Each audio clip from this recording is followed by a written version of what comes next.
Long, long time ago, in the ancient city of Auchi, Edo State, there existed a Face Me I Slap You compound that had survived 3 military regimes, 2 civil wars, if you count the landlord versus tenant battles, and countless NEPA blackouts. This compound, number 47, was home to 12 families who shared one bedroom, one kitchen, and enough drama to fill a full session of African magic. But this story is not about the usual wahala. This one was different. This one was about underwear. It started innocently enough. Mama Ngozi, who sold akara at the junction, complained that her pants disappeared from the clothesline. My white pants with the flower design, the one I bought from Benin Market, gone, vanished into the thin air like Buhari's promises. People laughed. Mama Ngozi, maybe it was just wind that blew it away.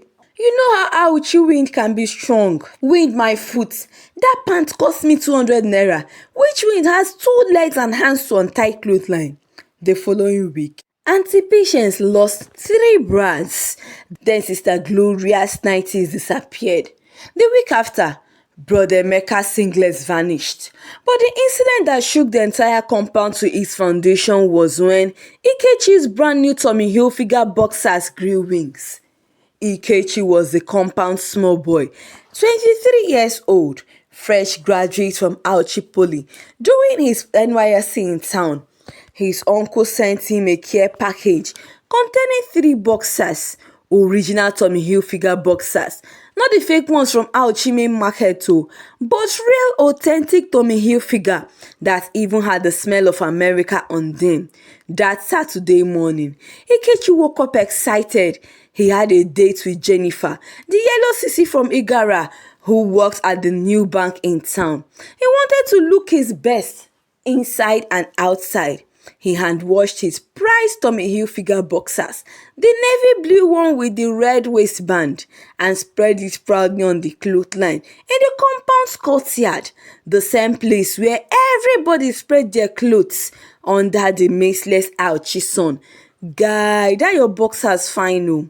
His friend Tunde admired it from the balcony. Is it original? My brother, original. My uncle sent it from America oh. 3 hours later, Ikechi went to collect his boxers. It was gone. Jesus Christ, Ikechi screamed, so loud that even the woman selling granules at the gate came running. My Tommy Hilfiger, my boxers, the one my uncle sent from America. He ran from room to room, knocking on every door like a madman. Who stole my boxers? Return it now, oh. It's not even dry. Who stole my boxers? Return it now, oh. The landlord, Alhaji Musa, a man whose stomach arrived in any room 5 minutes before the rest of his body, called an emergency meeting in the compound. All 12 families assembled in the courtyard like the United Nations, except with more shouting and less diplomacy. This nonsense must stop, Alhaji Musa thundered, his voice shaking the very foundation of the building. We are not animals. Who is stealing people's underwear? Are you eating it? Is it for wearing? For what exactly? Mama Ngozi stood up.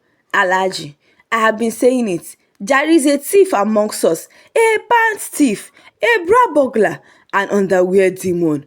Brother Jude, the born-again Christian who preached every Sunday at the Celestial Church, raised his hand solemnly. It is witchcraft. The Bible says in Exodus, I beg, bro Jude, pack well.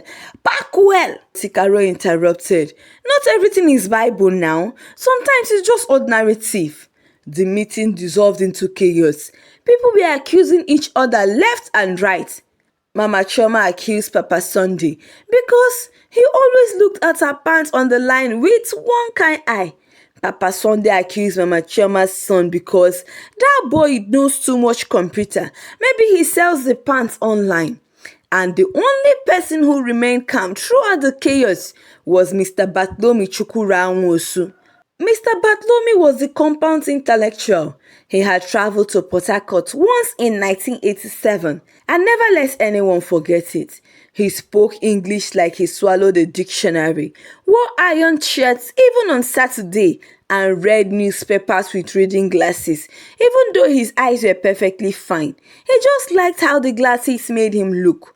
Ladies and gentlemen, Mr. Bartholomew said in his most refined accent, "This cacophony of accusations is quite unbecoming of dignified residents such as ours.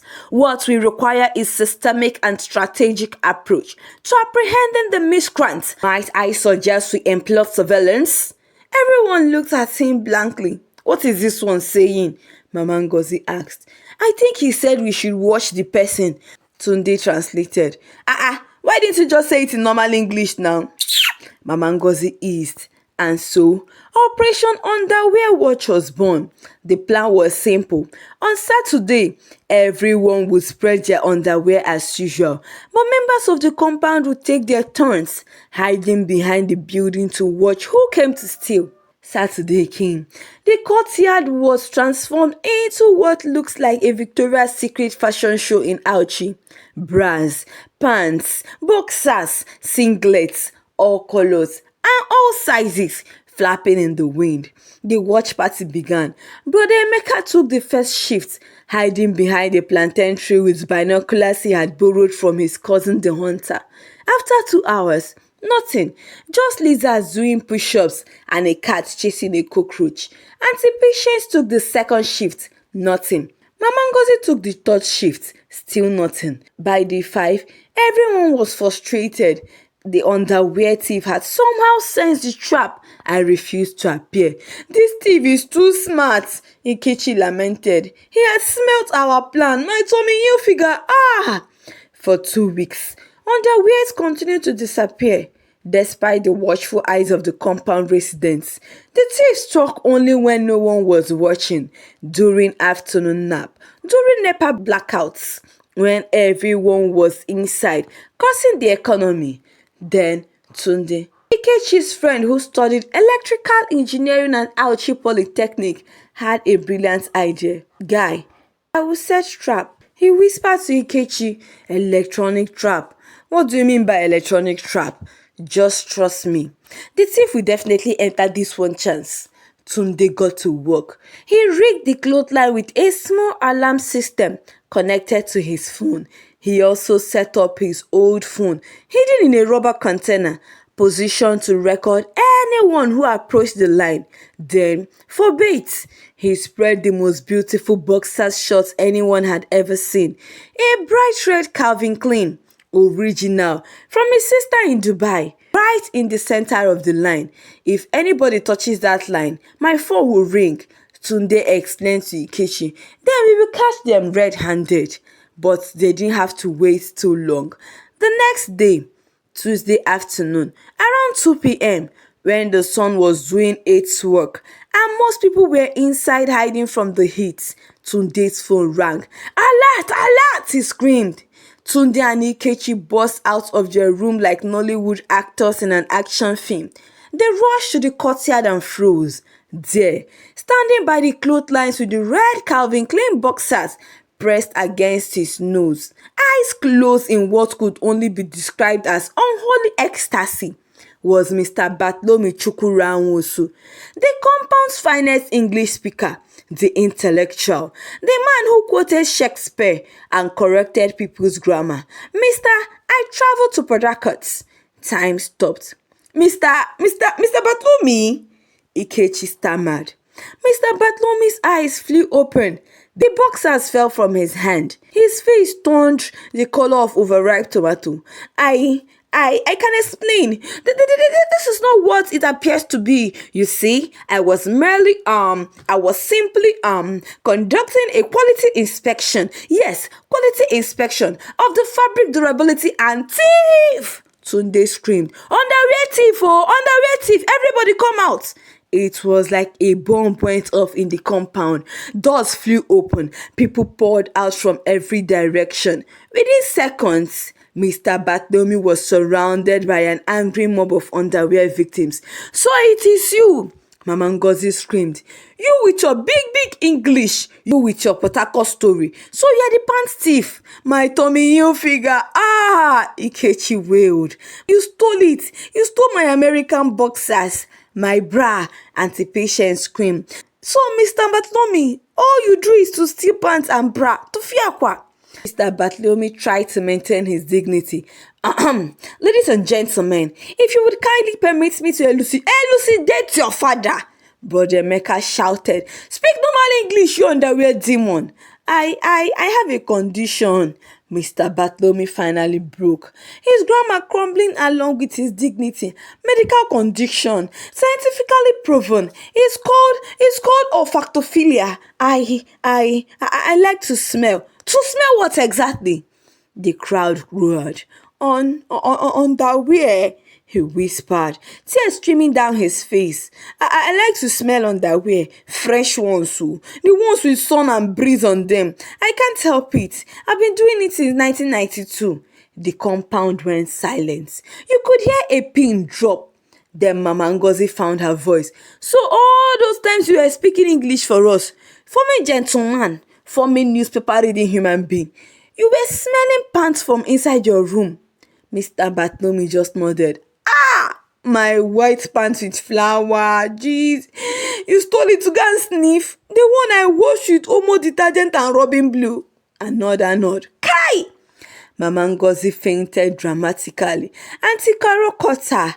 Brother Ju started praying in tongues. Ikechi was on the floor crying for his gone Tommy Hilfiger. Alhaji Musa, the landlord, stepped forward, his face harder than any cement. Mr. Bartholomew, you have disgraced yourself. You have disgraced your family. You have disgraced your Port Harcourt story. You have disgraced even English language. You have exactly 1 hour to pack your things and leave this compound peacefully. If you are still here after 1 hour, I will call Stango and his boys from Auchi Motor Park to assist you. But Alhaji, I've lived here for 7 years. This is my home now. Where will I go? Go elsewhere and sniff underwear. Somewhere else, not in my compound. The eviction was swift and brutal. Mr. Bartholomew packed his belongings into a bag, while the entire compound watched like they were watching a Nollywood movie premiere. His books, his ironed shirts, his reading glasses all went into the bag. And as he dragged his bag along the gate, the ultimate humiliation came. The compound erupted in laughter and mockery. Children followed him to the gate, chanting, "Pants thief, pants thief, pants thief. Grandma no go fit save you. Pants thief, pants thief. Grandma no go fit save you. Pants thief." Mr. Bartholomew walked through that gate with his head bowed, his dignity scattered somewhere between his fake Port Harcourt story and his olfactophilia confession. And as he disappeared down Auchi Road, Ikechi looked at Tunde and said, "Guy, my Tommy Hilfiger, it's still paying me, sha." "Don't worry," Tunde replied. "At least we caught him. And you know what's the funniest part? What? All that big English, all that grammar, all that ladies and gentlemen, and permit me to elucidate. At the end of the day, man just wanted to sniff pants." The compound erupted in laughter again. And that's how the great underwear thief scandal at number 47 came to an end. Mr. Bartholomew was never seen again in that compound, though rumors circulated that he moved to Ekpoma, where he changed his name to Mr. Williams and joined a church, where he now leads the choir and wears a turtleneck, even in hot weather, probably to hide his shame and any suspicious pants-shaped trauma around his neck. The moral of this story? Simple. Big grammar cannot cover bad character. You can speak English like BBC, dress like CNN, even read Oxford Dictionary. But if you are sneaking around, sniffing people's underwear, misbehaving, showing characters that you shouldn't, shame will find you and embarrass you in the highest definition. And ladies and gentlemen, before you trust anyone who speaks too much English or forms too much gentleman, remember Mr. Bartholomew Chukura Nwosu and his olfactophilia. Sometimes, the most suspicious person might be the one who seems the least suspicious. What do you think? Do you feel sorry for Mr. Bartholomew and his condition? Or did he get exactly what he deserved? Have you ever lived in a face me I slap you compound? What was the craziest thing that happened there? Share with me your story. Share your thoughts in the comment section. Share this with your family and friends. Subscribe to this channel if you haven't done so by now. Till I bring you another interesting African story, God bless you.